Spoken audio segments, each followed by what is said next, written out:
जाए। तो देखिए ये WH फैमिली आपके सामने है और वही अल्फाज हूम। मुझे बताएं हूम की माना कौन बताएगा ना। सर होम मीन्स किसको या किसका। ठीक है जी, होम की माना है किसको या किसका। ठीक है जी, तो ऑल ऑफ स्टूडेंट्स, होम का मतलब है किसको या किसका।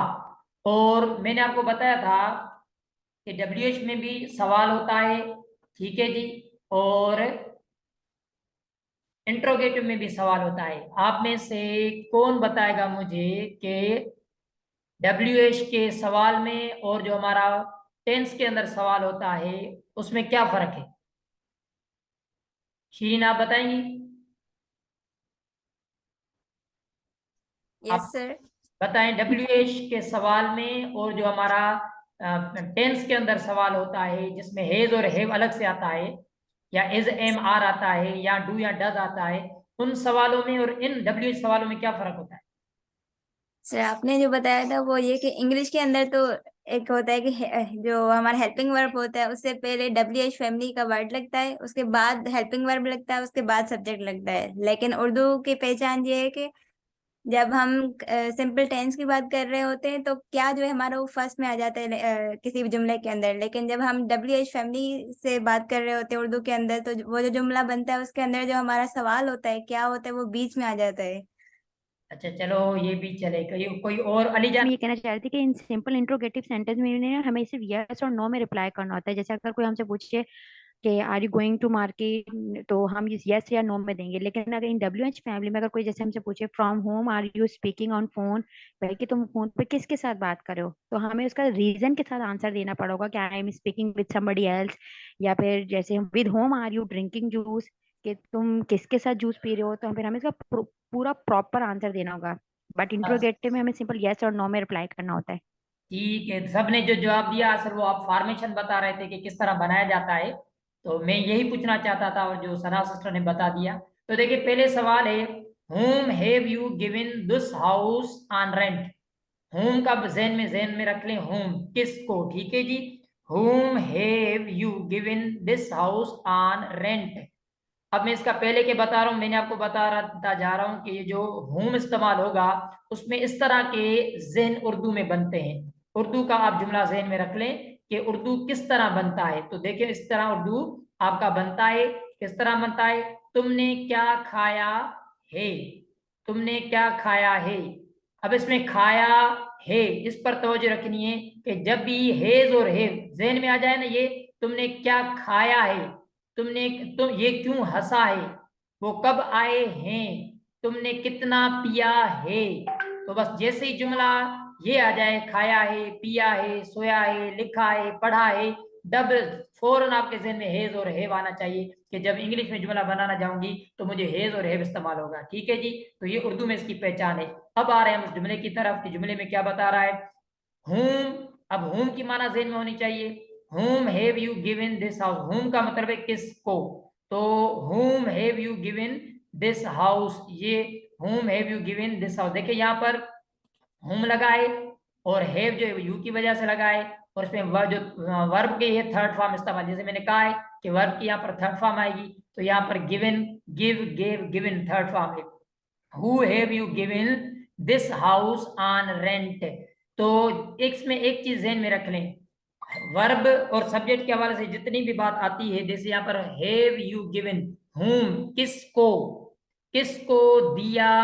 अब देखिए ना, किसको दिया उसके आखिर में है लगा दें, खाया, पिया, तो इस तरह होगा किसको दिया। किसको किसकी वजह से आ रहा है, होम की वजह से। किसको दिया है, गिवन का मतलब है दिया है। किसको दिया है तुमने। अब फौरन जहन में आ गया भाई क्या आगे चीज होनी चाहिए, दिस हाउस, ये घर। तो फॉर्मेशन या बनाने के वक्त भी आपका यही जहन में होना चाहिए कि वो जो पूछ रहा है वो किस हवाले से हमसे पूछ रहा है। तो देखिए आप यहाँ पर वही चीज कि किसको दिया है। अब क्या आना चाहिए भाई, कोई ना कोई चीज, कह रहा है दिस हाउस, घर। फिर जहन में आ रहा है भाई क्या किसको दिया है, घर, भाई के रेंट पे, किराए पे। तो इसका मतलब हुआ किसको दिया है, तुमने घर किसको किराए पे दिया है, तुमने घर किसको किराए पे दिया है। whom have you given this house on rent, ये घर तुमने किसको किराए पे दिया है। अब आ जाते हैं नेक्स्ट जुमला, फ्रॉम whom जो है, फ्रॉम होम, WHOM। तुमने फोन पे किससे बात की है? क्लियर है जी? यस कर लें। तुमने फोन पे किससे बात की है? क्लियर है एवरीवन? इसमें फ्रॉम होम, फ्रॉम को ध्यान में रख लें। किस से, फ्रॉम होम किस से। Have you spoken on phone, तुमने फोन पे किससे बात की है या फोन पे किससे बात कर चुके हो, ये दोनों मीनिंग बनती है उर्दू में। तुमने फोन पे किससे बात की है या फिर किससे बात कर चुके हो। ठीक है जी? फॉर होम किसके लिए या किस लिए। हैव यू टेकन, तुमने ली है दिस टी, चाय। ये चाय तुमने किसके लिए ली है, ये चाय तुमने फॉर होम किस लिए ली है। जी दोनों मीनिंग्स आ सकते, किसके लिए या किस लिए, दोनों मीनिंग्स आ सकती हैं। ठीक है जी? जी एवरी विद मॉम किसके साथ? जी हाँ, विद का, क्योंकि विद को ज़हन में रख लें, बाकी होम का शब्द में किस किस किस किस है। ठीक है? बिल्कुल। तो ये होम को ज़हन में ये रख लें सारे स्टूडेंट के, होम का मतलब है किस, फ्रॉम आ जाएगा तो किस से, फार तो किसके लिए, विथ को तो विथ का मतलब इससे, किसके साथ, तो विथ होम बिल्कुल। किस से, विथ होम किस से। ठीक है? या किसके साथ। अब जरा जुमला पढ़े इंग्लिश में। With whom have you gone for shopping? Meanings, आप किसके साथ शॉपिंग के लिए गई हैं, खरीदारी के लिए गई हैं? बिल्कुल, गई हैं या जा चुकी हैं। ठीक है? दोनों कह सकते हैं। ठीक है ऑन टू हॉस्पिटल, जी? इसका मतलब क्या होगा? किस वक्त आप हॉस्पिटल गई हैं बिल्कुल, या गई गई, हो? गई है, बिल्कुल, इसको ज़हन में रख लें, बस आखिर में गई है होना चाहिए। खाया है, पिया है, लिखा है। ठीक है जी? बिल्कुल सही आपने ठीक कहा। है sir. What time have you gone to hospital, आप हॉस्पिटल किस वक्त गए हैं या गई हो, कह सकते हैं दोनों। मुज़क्कर और मुअन्नस ठीक है सर। दोनों के लिए इस्तेमाल कर सकते हैं। ठीक है जी? अब सना आप आ थैंक यू जाए sir. Sana ji. Yes sir. जी, तो आपके लिए सेंटेंस आया है हाउ। ठीक है जी? Sir it's so simple. How अरे, मीन्स अब कैसे, नसीब हाउ आर नसीब यू। नसीब की बात है, हम क्या कह सकते हैं। जी, sir how means, the exact meaning of how means कैसे है। तुमने मुझसे किस तरह बात की है। So how have you spoken with me, तुमने मुझसे बात किस तरह की है। ठीक है? तो इसी तरह बोला यस जाता है। सर। हाँ, तुमने मुझसे बात किस तरह की है भाई, जिस तरह करनी चाहिए ऐसे ही की है, और कैसे की। How long have you come to home? जी, तुम कितनी देर से घर पर वापस आए हो? बिल्कुल, तुम कितनी देर से घर पे वापस आए हो या आए कितनी देर में घर में पहुंचे हो, वापस जी पहुंचे, सर। पहुंचे हो। पहुंचे में माजी हो जाएगा और है जो है उसको परफेक्ट बना देगा।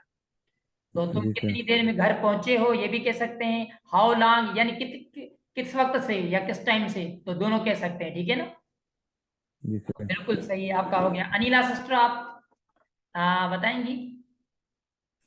जी सर। ठीक है, तो हाउ लॉन्ग का मतलब आपको अभी मैंने बता दिया, अली भाई ने भी बताया। हाउ लॉन्ग माना कितना, किस वक्त से, किस वक्त से। ठीक है? तो अब हाउ लॉन्ग, जरा नीचे वाला जुमला पढ़ें, दूसरे वाला, लास्ट वाला। Have you done this work, जी, कितनी देर में काम करा है या कर चुके हो।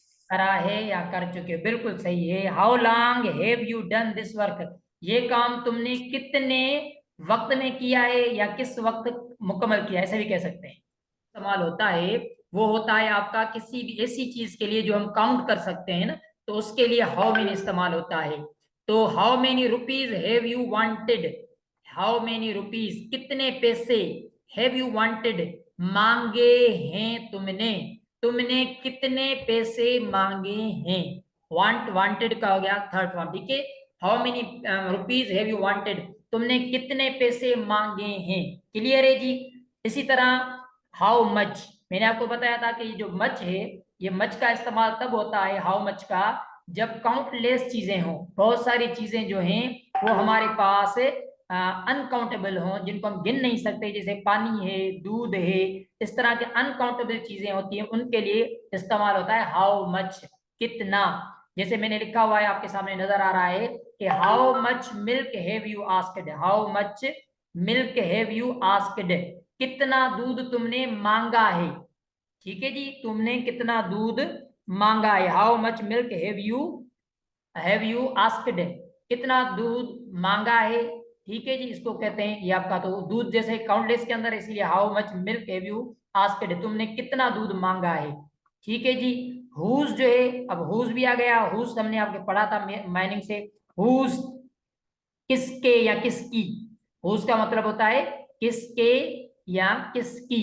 अब देखिए जुमला है हुज थिंग्स। अच्छा, हुज के साथ जरूरी है कोई ना कोई चीज का तस्करा करना, जैसे हाउ मेनी के साथ जरूरी है कोई ना कोई रुपीस का या किसी चीज का तस्करा करना, और हाउ मच के सामने भी जरूरी है कोई ना कोई आपका नाउन जरूर होना चाहिए, कितना दूध, कितने पैसे, या हुज किसकी, भाई कुछ ना कुछ होना चाहिए यहाँ पर, किसकी या किसको।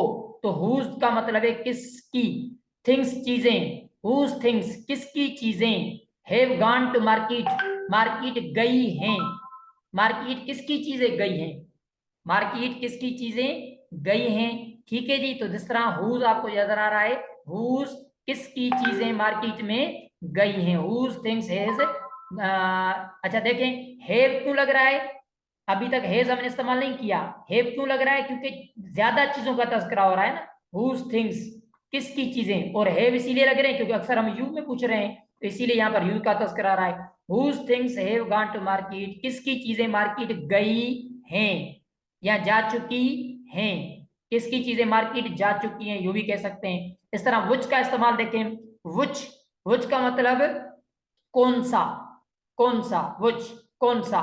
वुच क्लोथ्स हैव यू आस्क्ड, जब ये आगे आएगा तो वुच का मतलब हो जाएगा कौन से। वुच क्लोथ्स कौन से कपड़े, हैव यू आस्किंग तुमने मांगे हैं, तुमने कौन से कपड़े मांगे हैं। ठीक है ji Sana. Sir I have say something, which cloth have you asking नहीं, have you asked, because third form is use होगी, because have is here. Oh yes yes, या मिस्टेक, राइटिंग मिस्टेक आ रही, सही कह रहे हैं, बहुत अच्छी बात ने इंडिकेट आस्क्ड है। ठीक है जी, बिल्कुल सही किया। ये which clothes have you asked, आपने कौन से कपड़ों के लिए कहा है, ये भी कह सकते हैं। आपने कौन से कपड़े मंगवाए हैं, ये भी कह सकते हैं। तो इस तरह के ये जुमले, ठीक है, थर्ड फॉर्म को जरूर ज़हन में रख लीजिएगा। ठीक है जी। इस तरह फॉर वाट, फॉर वाट का मतलब था, वाट का मतलब क्या, लेकिन फॉर वाट के साथ आ जाएगा, जैसे उधर था वाट टाइम, क्या वक्त, इधर फॉर वाट किस, फॉर वाट किसके लिए, किस मकसद के लिए, फॉर वाट पर्पस, कौन से मकसद के लिए। ठीक है। Have you sailed this thing, तुमने किस मकसद के लिए ये चीज बेची है, तुमने किस मकसद के लिए ये चीज बेची है। तो फॉर वाट किसके लिए या किस मकसद के लिए आगे आ रहा है, फॉर वाट पर्पस, कौन से मकसद के लिए। Have you sailed this thing, तुमने ये चीज किस मकसद के लिए बेची है। अब आ रहे हैं लास्ट हमारा, who has come from Karachi, who has come from Karachi. पहले मैं आपसे एक जुमला पूछना चाह रहा था, who has come, who का मतलब आता है कौन, यस सर। तो who has come from Karachi, इसका क्या मतलब होगा। Who has come from Karachi, Karachi से कौन आया है। बिल्कुल आपका जवाब दुरुस्त है। आपको इसमें देखें, जब वाट आ रहा है ना WH में, तो ये हमें बता रहा है कि ये जो वाट इस्तेमाल होता है WH फैमिली में, तो वाट के साथ मैंने लिखा है, चार्ट में आपको नजर आ रहा है, लिखा हुआ है थिंग्स, यानी वाट जो इस्तेमाल होता है WH में, दरअसल वो चीजों के बारे में जानने के लिए, जैसे वाट इज दिस, ये क्या है। ठीक है। What was this, what has gone, क्या गया है, तो इसमें थिंग्स के बारे में वाट सवाल करता है, चीजों के बारे में। ठीक है जी। और जब हु इस्तेमाल होता है तो हु के सामने हमने लिखा है पीपल, तो हु जब भी सवाल करता है तो दरअसल वो लोगों के लिए सवाल करता है, हु इज दिस, ये कौन है। देखिए यहाँ सवाल आदमी के लिए कर रहा है, हु हैज गॉन, कौन गया है। तो हु हमेशा जो सवाल होता है WH में, वो किसी आदमी के लिए पूछ रहा होता है। इसी तरह वेयर बता रहा है कि ये जो वेयर है, ये वेयर हमेशा किसी जगह के लिए पूछ रहा होता है, यानी वेयर का जो सवाल WH में किया जाता है वो प्लेस में किया जाता है, जगह के लिए। जैसे वेयर हैव गॉन, कहाँ गए हैं। Where do you live, present tense के अंदर वेयर डू यू लिव, तुम कहाँ रहते हो। वेयर हैव दे गॉन, वो कहाँ गए हैं। तो वेयर देखे जगह, प्लेस के लिए पूछता है। तो यहाँ वेयर का मतलब है, जहां भी इस्तेमाल WH में वेयर के लिए होगा, यानी WH में वेयर का जो सवाल बनता है वो किसी जगह के लिए होता है। इस तरह वेन जो है, वो वेन होता है टाइम के लिए, यानी वेन WH फैमिली में जब इस्तेमाल होगा वो टाइम के लिए होगा। वेन हैव यू गॉन, कब तुम वेन हैव यू गॉन, तुम कब गए हो, तुम गए हो जा चुके हो या जाते हो। वेन हैव यू गॉन, तुम कब जाते हो, इस तरह भी कह सकते हैं। तो कोई ना कोई टाइम के हवाले से कहता है, ठीक है। वेन डू यू गो, तुम कब जाते हो, ठीक है। वेन इज ही गोइंग, वो कब जा रहा है, देखिए टाइमिंग के हवाले से। तो वेन जब भी आता है आपका वो सवाल के लिए आता है। और वाई जब होता है, वाई का सवाल जब भी WH में हो जाएगा वो आपका रीजन के लिए। भाई why do you go, why do you go, तुम क्यों जाते हो। वाई इज ही गोइंग, वो क्यों जा रहा है। वाई हैज ही स्पोकन, इसने क्यों बात की है। वाई, तो ये देखिए रीजन पूछ रहा है। तो वाई जब भी होगा वो रीजन या सबब के लिए होगा, कि किस सबब के लिए, क्यों। वाई, वाई का मतलब क्यों है। इस तरह हाउ मेनी और हाउ मच दोनों थिंग्स के लिए होते हैं, चीजों के लिए। लेकिन मैंने आगे लिख लिया है कि हाउ मेनी ऐसी चीजों के लिए जो काउंटेबल हो, जिनको गिना जा सकता हो। और हाउ मच जो है उन चीजों के लिए इस्तेमाल होता है जो चीजें अनकाउंट हो, यानी हम गिन नहीं सकते। उसके बाद आ रहा है हाउ, HOW, हाउ। हाउ जो है ये मेथड है। क्यों मेथड है, मेथड का मतलब है कि ये किस चीज के बारे में पूछना चाहता है कि भाई किस तरह आखिर। हाउ डू यू डू, जैसे हम कहते हैं ना हाउ डू यू डू, ये जमाने प्रेजेंट हाल का है, प्रेजेंट टेंस के अंदर है। हाउ डू यू डू, तुम ये कैसे करते हो। हाउ इज ही डूइंग, वो कैसे कर रहा है। हाउ हैज ही डन, वो उसने कैसे किया है। तो देखिए मेथड हाउ में किस तरह कैसे मेथड पूछ रहा है। और हुज जो है, हुज जो है वो पोजीशंस के लिए। हुज का मतलब उसमें पूरा जुमला आता है, जैसे हुज किसके लिए, हुज किसका, तो इस तरह पोजीशन में आता है, ठीक है। हुज इज दिस, ये किसका है। इस तरह हुज आर दीज, ये किसके हैं। इस तरह विच जो है, विच से होता है आपका चॉइस के लिए, यानी विच थिंग यू वांट, तुम कौन सी चीज चाहते हो, ठीक है। कौन सी चीज चाहते हो। Which thing do you want, which thing, मैंने आपको बताया था कि विच के साथ जरूर कोई ना कोई चीज लगेगी, जैसे विच क्लोथ, कौन से कपड़े। इस तरह कौन सी चीज, तो विच थिंग जरूर लगेगी इसके साथ, ठीक है जी। इस तरह हुज के साथ में मैंने कहा था हुज, हुज के साथ भी कोई ना कोई चीज लगेगी, फिर उसका हेल्पिंग वर्ब आएगा। हुज थिंग, किसकी चीज। हुज कार, किसकी कार। हुज पेन, किसकी पेन। हुज बैग, किसका बैग। तो इसके साथ जरूर कोई ना कोई हुज के साथ, हुज के साथ कुछ ना कुछ आपका नाउन लगेगा पूछने के लिए कि भाई कोई चीज आप। Whose car have gone to market, किसकी कार मार्केट गई है। क्लियर है जी। तो हुज भी पोजीशन के लिए, और विच जो है वो चॉइस के लिए होता है कि आपको कोई चीज चॉइस करनी है, भाई आप कौन सी चीज पसंद करते हैं, इसमें चॉइस आता है। तो मजीद जब इंशाल्लाह ताला चार्ट आपके पास आएगा तो आपको मजीद जो है ये चीजें क्लियर होकर आ जाएंगी कि किस तरह ये चीजें हो रही हैं। तो